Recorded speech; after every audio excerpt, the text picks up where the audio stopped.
गोव्यात झालेल्या एका भीषण अपघातात पुण्यात राहणाऱ्या नवोदित अभिनेत्रीसह तिच्या मित्राचाही पाण्यात बुडून मृत्यू झाला आहे। ईश्वरी देशपांडे वय वर्ष 25 आणि शुभम देगडे वय वर्ष 25 अशी मृत्युमुखी पडलेल्या दोघांची नावे आहेत। मिळालेल्या माहितीनुसार ईश्वरी आणि शुभम हे सोमवारी पहाटेच्या सुमारास गोव्यातील अंजुना बीचकडे निघाले होते।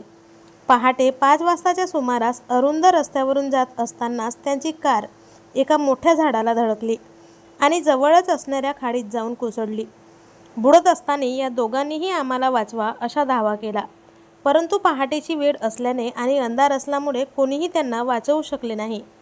या घटनेत या दोघांचाही बुडून दुर्दैवी मृत्यू झाला आहे। ईश्वरी आणि शुभम हे लवकरच लग्नाच्या बेडीत अडकणार होते, मात्र त्याआधीच ही दुर्दैवी घटना घडली आहे। साखरपुडा होण्याच्या आधी दोघांनी गोव्याला जाण्यासाठी प्लॅन केला होता, परंतु गोव्याच्या दिशेने जात असतानाच दुर्दैवी अपघातात दोघांनीही प्राण गमावले आहे। या घटनेने मराठी सृष्टीत मोठी खळबळ उडाली आहे। एक चांगली कलाकार आपल्यातून कायमची निघून गेली हे अनेकांना विश्वास बसण्यासारखं नाही। तर आपल्या वायन मराठी न्यूजतर्फे या प्रसिद्ध टीव्ही अभिनेत्रीला भावपूर्ण श्रद्धांजली।